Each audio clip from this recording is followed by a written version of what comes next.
आज देखते हैं ई पेपर टेक्नोलॉजी। ई आपका जहाँ तक डिजिटल की बात आती है वहाँ ई लगता है, तो ई पेपर टेक्नोलॉजी कुछ इसी तरीके से है। हम देखेंगे इंट्रोडक्शन हिस्ट्री टेक्नोलॉजीज जो है, इसका कंपैरिजन ई पेपर का एलसीडी से, एप्लीकेशन क्या थे, एडवांटेजेस डिसएडवांटेजेस क्या हैं और कंक्लूजन। तो ई पेपर जैसे मैंने कि आपको बताया, ई stands for electronic paper. Electronic paper, अब देखिए हम जैसे पेपर पढ़ते हैं ना, जो हम पेड़ों से काट के जो बनाए जाते हैं, पेड़ों के ज़रिए जो पेपर बनाए जाते हैं, तो वो पेपर हम हाथ में लेते हैं और हम पढ़ते हैं।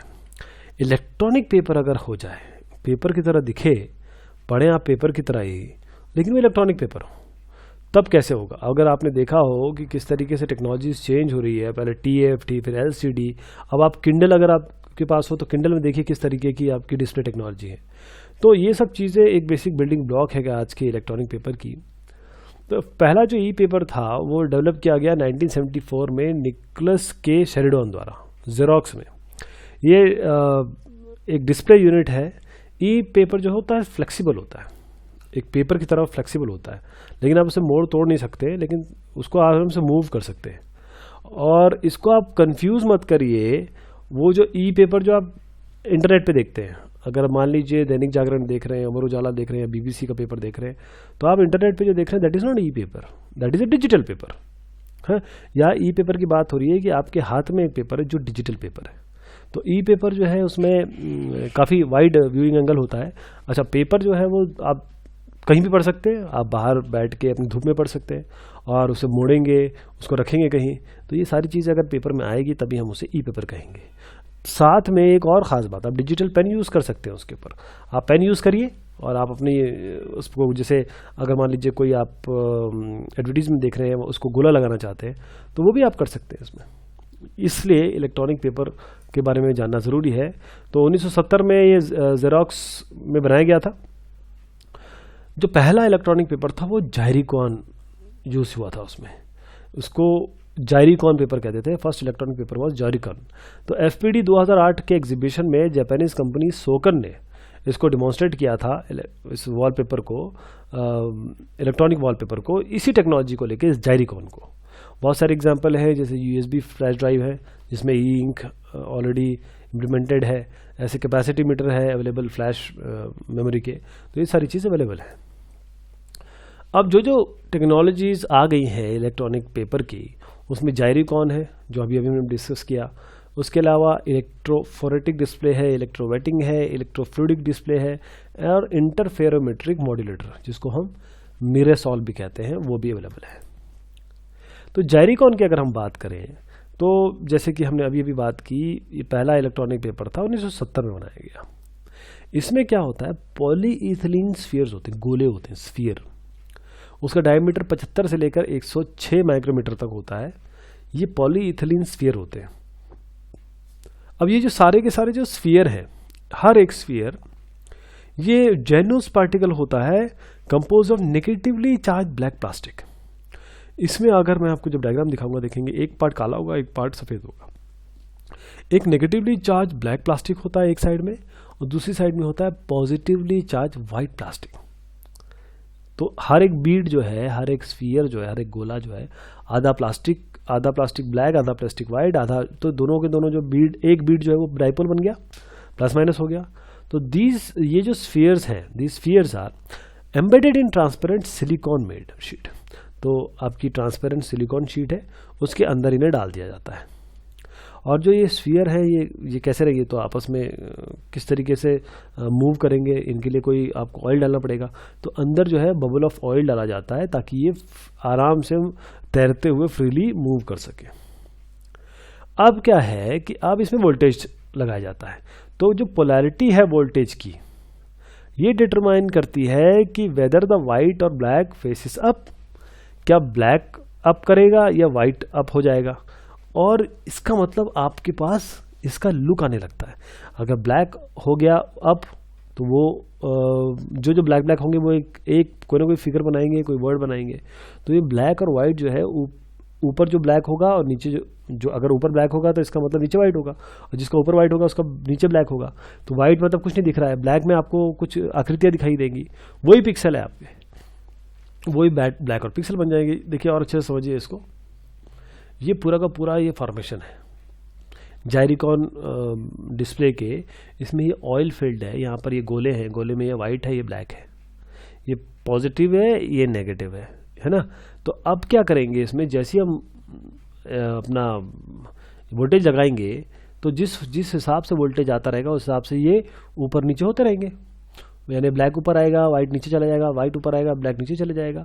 बस अब देखिए, जैसे ब्लैक आया या लाइट आई वापस नहीं गई, वाइट आई लाइट आ गई वापस चली गई, तो ये आपको दिखने लगा। तो ये डिपेंड करता है कि ब्लैक या वाइट पिक्सल कौन सा ऊपर आया, depending upon the voltage you have pass, उसके हिसाब से आपको दिखना शुरू हो जाएगा। तो ये एक पेपर का तरह काम कर गया। और ये फ्लेक्सिबल, देखिए ये जो आप देख रहे हैं ना, यही वो स्फीयर्स है, और ये पहला जेरोक्स इलेक्ट्रिक पेपर बनाया गया। अब एक चीज़ देखिए, इसमें जो ये है इलास्टोमर मैट्रिक्स है, ये जो नीचे आप देख रहे हैं इंडियम टिन ऑक्साइड है, ये आपका ग्लास या प्लास्टिक से बना होगा। इसमें ऑयल फील्ड कैविटी, यहाँ सब ऑयल है, और ये 2 कलर के बॉल हैं। तो ये आपने देखा जायरिकॉन। अब इलेक्ट्रोफोरेटिक डिस्प्ले के बारे में बात करेंगे। जो इलेक्ट्रॉनिक इन डिस्प्ले है, जो ई इंक से आती है, वो किस पे बेस्ड होती है? ये बेस्ड होती है ऑन इनकैप्सुलेटेड इलेक्ट्रोफोरेटिक्स। इनकैप्सुलेटेड इलेक्ट्रोफोरेटिक्स, इसलिए इसको इलेक्ट्रोफोरेटिक डिस्प्ले भी कहा जाता है। ये क्या होते हैं इलेक्ट्रोफोरेटिक डिस्प्ले? ये माइक्रो कैप्सूल्स होते हैं। ये these are micro capsules containing many tiny white pigment chips. Micro capsules जिसके अंदर काफ़ी सारे टाइनी वाइट पिगमेंट चिप्स होंगे या पार्टिकल होंगे, that are suspended in a blue black dye. ये जो माइक्रो कैप्सूल्स हैं, इसके अंदर बहुत सारे वाइट पिगमेंट चिप्स है या पार्टिकल है, जो कि इसमें है ब्लू या ब्लैक डाई में आपने इमर्स किया, इसको तैर रहे हैं। तो जब इसमें अप्लाई करेंगे इलेक्ट्रिक फील्ड, तो ये जो माइक्रो कैप्सूल्स है जिसके अंदर आपके वाइट पिगमेंट्स हैं, वो can be switched into reflecting और एब्जॉर्बिंग स्टेट।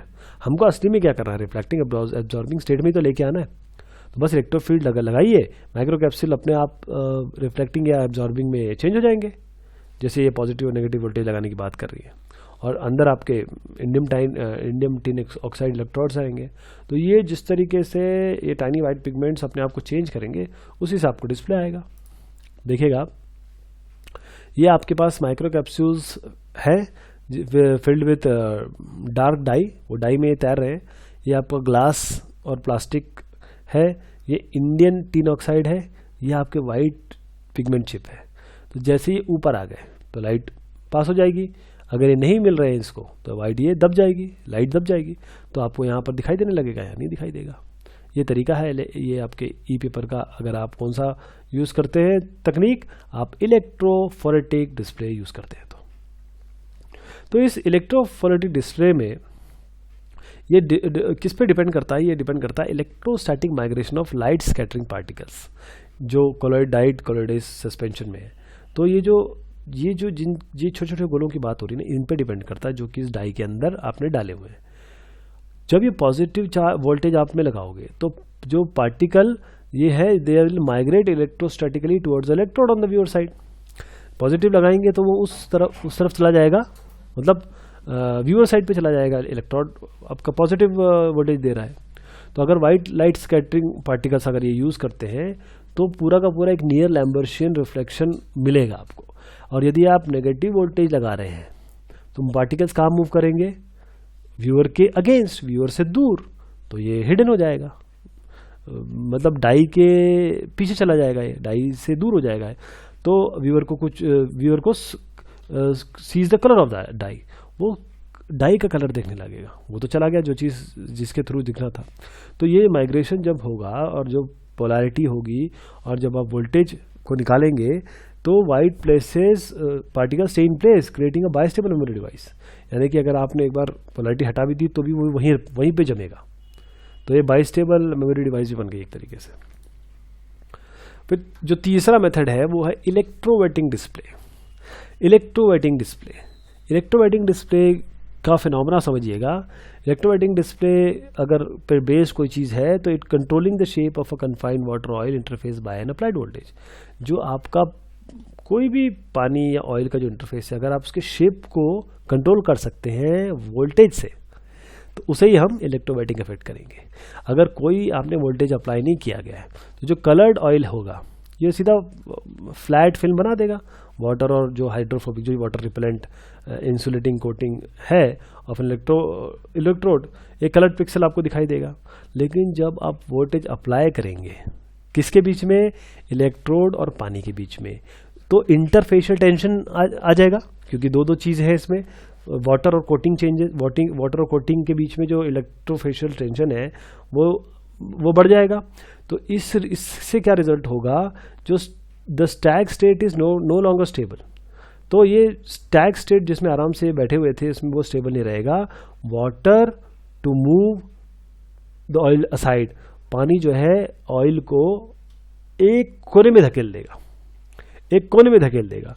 तो this results in a partly transparent pixel, ये एक पार्टली ट्रांसपेरेंट पिक्सल बनाएगा। और if a reflective white surface is use under the switchable element of white pixel, तो अगर आप इसके नीचे एक वाइट सरफेस, एक रिफ्लेक्टिव वाइट सरफेस यूज कर लेंगे जो स्विचेबल होगा, तो ये डायरेक्ट आपको वाइट पिक्सल दिखा देगा। तो आपको ट्रांसपेरेंट पिक्सल भी दिखेगा, वाइट पिक्सल भी दिखेगा। तरीका ये है, ये पानी है, ये कलर्ड ऑयल है, ये हाइड्रोफोबिक इंसुलेटर है, यहाँ पर ट्रांसपेरेंट इलेक्ट्रोड है। अब इस इलेक्ट्रोड और इस पानी में अगर आप वोल्टेज लगा देंगे तो पानी इसको पूरा धकेल देगा, ये कलर्ड ऑयल को धकेल देगा। तो अगर ये होमोजीनियस ऑयल फिल्म ऐसी है तो ये ऑयल पुश्ड असाइड ऐसी हो जाएगी। तो ये होता है इलेक्ट्रोवेटिंग, ये तरीका इलेक्ट्रोवेटिंग का होता है। ये भी एक टाइप का डिस्प्ले है और इससे आपको ई पेपर का डिस्प्ले आप बनाते हैं। अब आते हैं इलेक्ट्रोफ्लूइडिक डिस्प्ले पे। इलेक्ट्रोफ्लूइडिक डिस्प्ले जो है वो थोड़ा सा वेरिएशन है इलेक्ट्रोवेटिंग डिस्प्ले का। इलेक्ट्रोफ्लूइडिक डिस्प्ले में it places an aqueous pigment dispersion inside a tiny reservoir. एक छोटा रिजर्वायर है, उसमें एक्वस पिगमेंट डिस्पर्जन ये डाल दिया जाता है। अब जो रिजर्वायर है, रिजर्वायर ये क्या होता है, इसमें क्या होता है, comprises of viewable pixel area and therefore the pigment is substantially hidden from the view. अब जो रिजर्वायर में 5 से 10% केवल व्यूएबल पिक्सल एरिया होता है, तो अमूमन ये यूजर से छुपा रहता है। वोल्टेज अप्लाई करिए, इलेक्ट्रोमैग्नेटिक वोल्टेज जैसे ही अप्लाई करेंगे तो ये pigment, it pulls the pigment out of the reservoir and spread it on the film directly behind the viewing substrate. ये जो छोटा सा एक व्यू था जो यूजर नहीं व्यू कर रहा था, इसके अंदर था तो सही कुछ, जो आपका एक्वस पिगमेंट डिस्पर्जन था टाइनी रिजर्वायर में वो था तो सही, लेकिन जैसे ही हमने इलेक्ट्रोमैग्नेटिकली उसको खींचा वोल्टेज से, इसने क्या किया, ये फिल्म पे आया और स्प्रेड हो गया, फैल गया। उससे क्या फ़र्क पड़ा, the display takes on colour and brightness similar to that of conventional pigment printed on paper. इससे क्या होगा, डिस्प्ले दिखना शुरू हो गया और जिस तरीके से एक नॉर्मल पेपर में दिखता है वो सब चीज़ें आने लगी। ये आपका इलेक्ट्रोफ्लूइडिक डिस्प्ले होता है। देखिए ये आपके टॉप व्यू है फोटोग्राफ का, मतलब जो भी इलेक्ट्रोफ्लूइडिक डिस्प्ले पेपर, इलेक्ट्रॉनिक पेपर की बात कर रहे हैं, ये इसका क्रॉस सेक्शन अगर इसको हम काटें और इसको उल्टा कर, मतलब टॉप व्यू है, इसको साइड व्यू देखें और काट के देखें तो ऐसा दिखाई देगा। यहाँ पर जैसे ही पिगमेंट डिस्पर्जन शुरू हुआ, जैसे ये ऑयल आया और यहाँ पर डिस्पर्जन शुरू हुआ, तो यहाँ पर ये मूवमेंट करना शुरू कर दिया इसने। ये कहीं छुपा हुआ था, ठीक, ये सब जैसे छुपा हुआ था ये सब यहाँ पर आके, क्योंकि हमको देखिए यहाँ पर दिख नहीं रहा है, ये है ऑलरेडी, ये है तो सही लेकिन ये दिख नहीं रहे। जैसे आपने अपना वोल्टेज लगाया, इसने इलेक्ट्रोमैग्नेटिकली इसको खींचा और देखिए किस तरह से दिखने लगे और ये यहाँ पर आ गया ना, ये अपनी अपनी जगह पे ठहर गए, इस जगह पे ठहर गए तो आपको दिखने लगा। ये होता है इलेक्ट्रोफ्लूइडिक डिस्प्ले। अगर हम मिरोसॉल की बात करें जो कि इंटरफेरोमेट्रिक मॉड्यूलेटर होता है, तो technology used in electronic visual displays that can be created various colours via interference और रिफ्लेक्टेड लाइट। अब अगर हम केवल लाइट की बात करें तो लाइट में तो अपने आप 7 कलर्स होते हैं एक सनलाइट में, तो अगर उसकी विधा को यूज़ करें, the technology use in electronic visual displays that can be created various colours, तो इंटरफेरेंस ऑफ रिफ्लेक्टेड लाइट को अगर यूज़ किया जाए तो आपको डिस्प्ले बन सकता है। तो the colour is selected with an electrically switch light modulator, जो हम इस मॉड्यूलेटर की बात कर रहे हैं, कलर यहाँ से सिलेक्ट होगा, comprising a microscopic cavity that is switch on end of. यहाँ पर एक माइक्रोस्कोपिक कैविटी होगी जो जहाँ पर जो ऑन हो सकती है, ऑफ हो सकती है, किससे? जो इंटीग्रेटेड सर्किट लगाए हैं, सिमिलरली जैसे एलसीडी में होता है। ठीक है, ये तरीका है मिररसॉल का। मिररसॉल का डिस्प्ले देखिए आप, थोड़ा डायग्राम से और समझ में आएगा। ये इंसिडेंट लाइट है, यहाँ पर आपका रिफ्लेक्टिव मेम्ब्रेन है, ये थिन फिल्म स्टैक है, एयर गैप है, ग्लास सबस्ट्रेट है। इंसिडेंटेड लाइट, क्योंकि हम इंटरफेरेंस की इसकी विधा यूज़ कर रहे हैं, सीधा आपको लाल लाइट दिखने मिल जाएगी। तो अब बात करते हैं ई पेपर और एलसीडी के बीच में डिफरेंस की। जो ई पेपर है या इलेक्ट्रॉनिक इंक डिस्प्ले, ये सारा इलेक्ट्रॉनिक इंक ही तो था जो भी हमने बात की। तो इलेक्ट्रॉनिक इंक डिस्प्ले में एक तो व्यूइंग कैपेसिटी बहुत अच्छी है, 180 डिग्री तक जाता है। यहाँ पर एक आदमी के लिए बस, वो अगर देख रहा है, दूसरा आदमी साइड से देख रहा है तो उसको कोई दिखाई नहीं देगा। यहाँ पर आपको ब्लैक एंड वाइट पेपर मिल रहा है, यहाँ पर ग्रे पेपर मिल रहा है। यहाँ पर आपको सनलाइट पे भी आप पढ़ सकते हैं, यहाँ आप सनलाइट पे नहीं पढ़ सकते हैं। यहाँ पर इमेज पावर ड्रेन के बाद भी रहेगी, यहाँ पर जैसे पावर गया इमेज गई आपकी। इसको आप प्लास्टिक से भी बना सकते हैं, ग्लास से भी बना सकते हैं, इसको आप ग्लास से बना सकते हैं। ये लाइट वेट है, यहाँ पर क्योंकि पावर सप्लाई है, ग्लास है, तो ये एसेंशियली एलसीडी थोड़ा सा हैवी हो जाएगा। ये थोड़ा थिन है, 1 मिलीमीटर है, ये थिक है, 7 मिलीमीटर तक जाता है।